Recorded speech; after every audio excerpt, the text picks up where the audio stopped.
Sorry. What's up? Hide the house. No, that's good. Okay.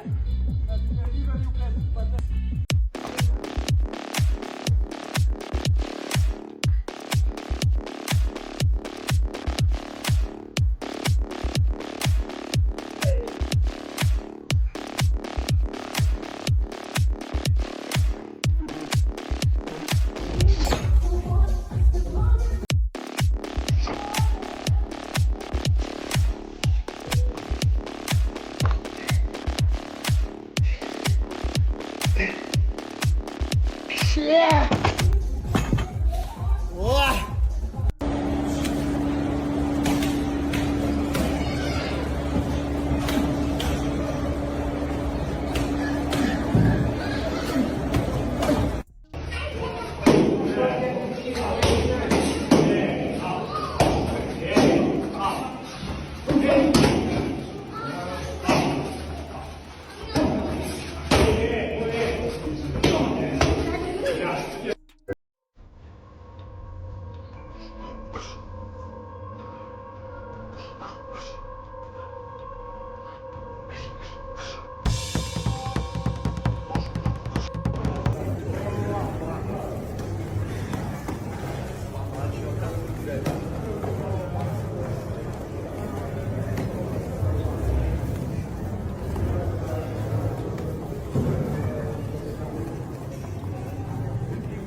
This Conor McGregor fight in July is going to be fucking bananas.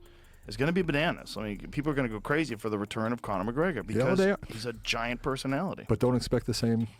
How could you it just be? can't. He hasn't fought in 5 years, That's right? exactly it. It's been 5 and years. But that's the problem. It might be more. Because they're going to all expect that. I think it is a little over 5. It's almost 6, I think. It might be 6 at the time of the fight. It might be. I think, I think it's July. 5. I think it's 5 right now. Are we expecting to see a Conor that looked like Nate this last fight? Or are we expecting to see a better Conor than someone that looked like Nate? Because Nate did not look good.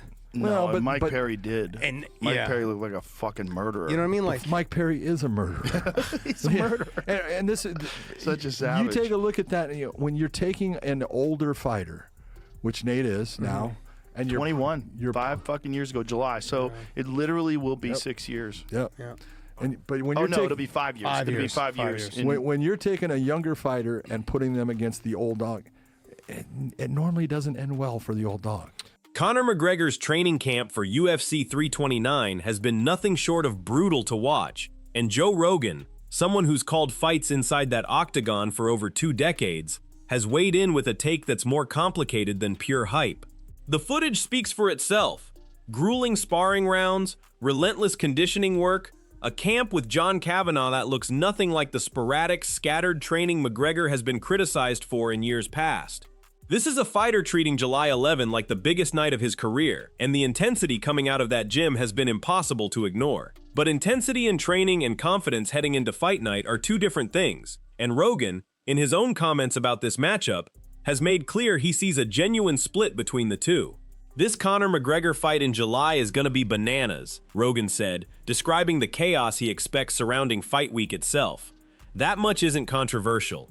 McGregor remains the single biggest draw this sport has ever produced, and his return alone has already driven resale ticket prices as high as $88,000 for a single seat. Whatever happens in that brutal camp, the event around it was always going to be enormous. Where Rogan's comments get more interesting is what came next, because he didn't stop at hype. Explaining why he actually leans toward Max Holloway heading into the fight, Rogan pointed directly to something the training footage alone can't fix. The thing is about Max Holloway is that he isn't that much younger than Conor, but Max has been in constant high-level competition the entire time, Rogan said, laying out the exact reasoning behind his pick.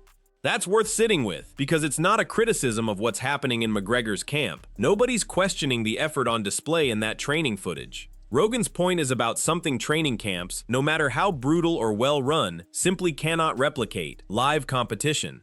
McGregor hasn't stepped into the octagon since breaking his leg against Dustin Poirier at UFC 264, a stretch of over 5 years. Holloway, in that same window, has fought 8 times, including a run at the BMF title and a decision win over Poirier himself. A camp can rebuild conditioning, sharpen technique, and restore explosiveness. What it can't fully replicate is the specific pressure of a live opponent trying to finish you in real time. The instinct that only stays sharp through repeated exposure to actual competition, rather than sparring partners who aren't fighting for a record. That's the tension sitting underneath everything coming out of this camp. The training footage looks brutal in the best sense. Hard work, real sacrifice, a fighter clearly building towards something. But brutal training doesn't automatically answer the question Rogan is actually raising, which isn't about effort or work ethic at all. It's about whether 5 years without live competition can be fully offset by even the most demanding camp imaginable. There's also the weight class detail Rogan brought into his reasoning, and it's a detail that cuts in an unexpected direction. This fight happens at welterweight, meaning Holloway won't need to cut weight to make it into the cage. Rogan argued that actually works in Holloway's favor rather than against him, despite Holloway being the naturally smaller man historically. This is 170 pounds, which is even better, no weight cutting at all, Rogan said, adding that given how high profile the fight is, Holloway is going to walk in already in peak condition, without the physical toll a hard weight cut usually takes on a fighter heading into a 5-round main event. That's easy to overlook if you're only focused on how brutal McGregor's camp looks on camera. Weight cuts drain fighters in ways that show up specifically in the championship rounds, affecting recovery, hydration, and power output exactly when a fight is on the line. If Holloway steps in fresh, without having starved himself down, that's a real structural advantage, regardless of how physically imposing McGregor looks after months of hard training. None of this means Rogan is writing McGregor off. Even while explaining why he favors Holloway, Rogan's comments never dismissed McGregor's power, his experience as a 2-division champion, or the sheer magnitude of what his return means for the sport. He's simply doing something a lot of MMA media struggles with when McGregor's name is involved, separating genuine excitement about the event from a clear-eyed read on who's actually favored to win it. Being thrilled about a fight and picking that fighter to win are 2 entirely different things, and Rogan's comments kept that distinction sharp throughout. It's also worth remembering just how demanding this specific camp has had to be, given everything McGregor is trying to rebuild at once. He's not just working back from a broken leg, he's working back from 5 years away from live competition entirely, rebuilding reflexes, cardio, and fight-specific instincts that simply don't stay sharp through conventional training alone. That's exactly why the footage has looked as intense as it has. There's no shortcut available for what this camp is trying to accomplish, and everyone around McGregor clearly understands that, which is part of why the sessions have looked as punishing as they have. There's also the psychological side of a camp this brutal, which rarely gets discussed alongside the physical footage. Training at this intensity for months at a time takes a real toll, and how a fighter's mind holds up under that kind of grind matters just as much as how his body responds. McGregor has talked publicly about how much the reaction to his return has meant to him, describing a camp fueled by genuine motivation rather than simply going through the motions. That kind of buy-in matters. A fighter who wants to be there, chasing something bigger than a paycheck, tends to push through brutal camps differently than one who's just showing up. Whether that motivation is enough to close a 5-year gap against a fighter who's been sharpening his instincts through live competition the entire time is exactly the question Rogan's comments leave open. None of this means the footage itself should be dismissed. Watching McGregor move through this camp, the sharpness in his combinations, the visible drop in body fat compared to recent years, the sheer physical output on display in every clip, it's clear something real has changed compared to previous camps that fans and analysts openly criticized as inconsistent. That change is exactly why so much attention has followed this specific training cycle. The question was never whether McGregor could still work hard, it's whether hard work alone, no matter how brutal the camp, can fully substitute for what only live competition provides. This also isn't McGregor's first attempt at a comeback since the injury. He was originally scheduled to return against Michael Chandler 2 years ago, before a training injury forced him to withdraw. That history adds real weight to how this current camp is being read. Getting through a full camp healthy, especially one this demanding, is itself a genuine milestone regardless of what happens on July 11th. And it's a milestone plenty of people weren't confident he'd reach again after that previous setback. There's a deeper storyline running underneath all of this too. McGregor and Holloway share history going back 13 years to a featherweight bout in Boston in 2013 that McGregor won by unanimous decision. Both men were entirely different fighters then.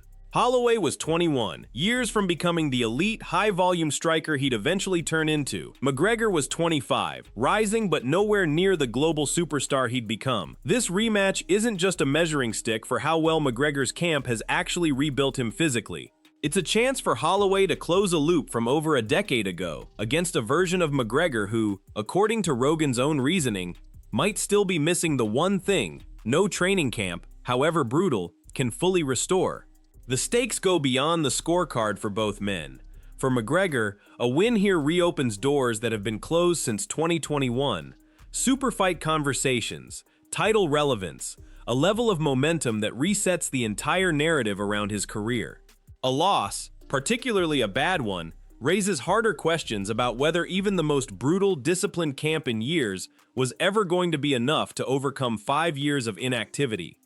For Holloway, beating McGregor a second time, in a new weight class, against a version of him fueled by this level of preparation, adds another signature win to an already loaded resume on one of the biggest stages the sport can offer. Rogan's comments essentially framed the entire situation in one clean distinction. The camp has been brutal, the effort is undeniable, and the hype is completely justified.